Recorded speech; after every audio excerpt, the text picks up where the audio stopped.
بسم اللہ الرحمن الرحیم۔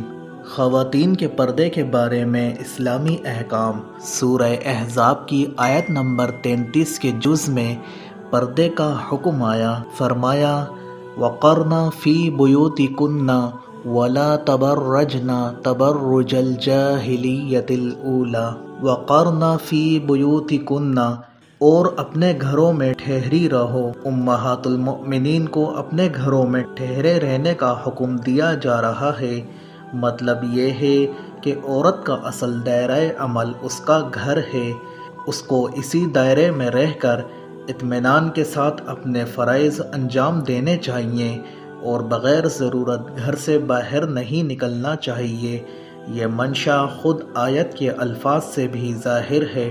ترمذی نے حضرت عبداللہ بن مسعود رضی اللہ تعالی عنہ سے نقل کیا ہے کہ نبی کریم صلی اللہ علیہ وسلم نے فرمایا، عورت مستور رہنے کے قابل چیز ہے۔ جب وہ گھر سے باہر نکلتی ہے تو شیطان اس کی طاق میں ہوتا ہے، اور اللہ کی رحمت سے قریب تر وہ اس وقت ہوتی ہے جب وہ اپنے گھر میں چار دیواری کے اندر ہوتی ہے۔ وَلَا تَبَرَّجْنَ تَبَرُّجَ الْجَاهِلِيَّةِ الْأُولَى، اور سابق دور جہالت کی سی سج دھج نہ دکھاتی پھرو۔ اس آیت میں دو اہم الفاظ استعمال کیے گئے ہیں جس کا سمجھنا آیت کے منشا کو سمجھنے کے لیے ضروری ہے۔ ایک لفظ ہے تبرج اور دوسرا جاہلیت الاولی۔ تبرج کا معنی عربی زبان میں نمایاں ہونے، ابھرنے اور کھل کر سامنے آنے کے ہیں۔ ہر ظاہر اور ابھری ہوئی چیز کے لیے عرب لفظ برج استعمال کرتے ہیں۔ اسی لحاظ سے برج کو ظہور اور ارتفاع کی بنا پر برج کہتے ہیں۔ مولانا پانی پتی لکھتے ہیں، تبرج کا لفظ بروج سے نکلا ہے اور بروج کا معنی ہے ظہور۔ عورت کے لیے یہ لفظ تبرج استعمال کیا جائے تو اس کے تین مطالب ہوں گے۔ نمبر ایک یہ کہ اپنے چہرے اور جسم کا حسن لوگوں کو دکھائے۔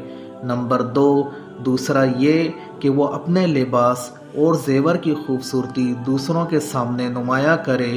نمبر تیسرا یہ کہ وہ اپنی چال ڈھال ناز و ادا کے ساتھ اٹھلا کر چلنے سے اپنے آپ کو نمایاں کرے۔ مجاہد، قتادہ اور ابن ابی کہتے ہیں تبرج کے معنی ہے ناز و ادا کے ساتھ لچکتے کھاتے اور اٹھلاتے ہوئے چلنا۔ مقاتل کہتے ہیں عورت کا ہار اور اپنے بندے اور اپنا گلا نمایاں کرنا ہے۔ المبرد کا قول ہے یہ کہ عورت وہ محاسن ظاہر کر دے جن کو اسے چھپانا چاہیے۔ ابو عبیدہ رضی اللہ عنہ کی تفسیر ہے یہ کہ عورت اپنے جسم و لباس کے حسن کو نمایاں کرے جس سے مردوں کو اس کی طرف رغبت ہو۔ جاہلیت کا لفظ متعدد بار قرآن حکیم میں استعمال ہوا ہے جس سے پتہ چلتا ہے کہ حق کے خلاف کسی عمل کو جاہلیت کہا ہے۔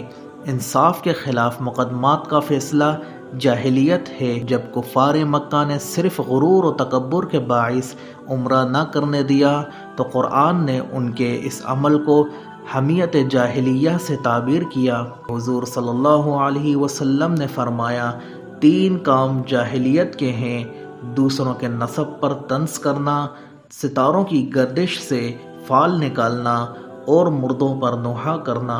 ہر وہ طرز عمل جو اسلامی تہذیب و ثقافت، اخلاق و آداب اور ذہنیت کے خلاف ہو جاہلیت ہے۔ جاہلیت اولی کا مطلب وہ برائیاں ہیں جو اسلام سے پہلے عرب کے لوگ اور دنیا بھر کے لوگ کرتے تھے۔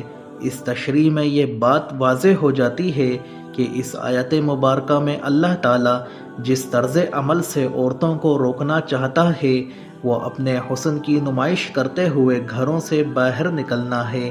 اللہ تعالیٰ ہدایت فرماتے ہیں کہ اپنے گھروں میں ٹک کر رہو کیونکہ تمہارا اصل کام گھر میں ہے نہ کہ گھر سے باہر۔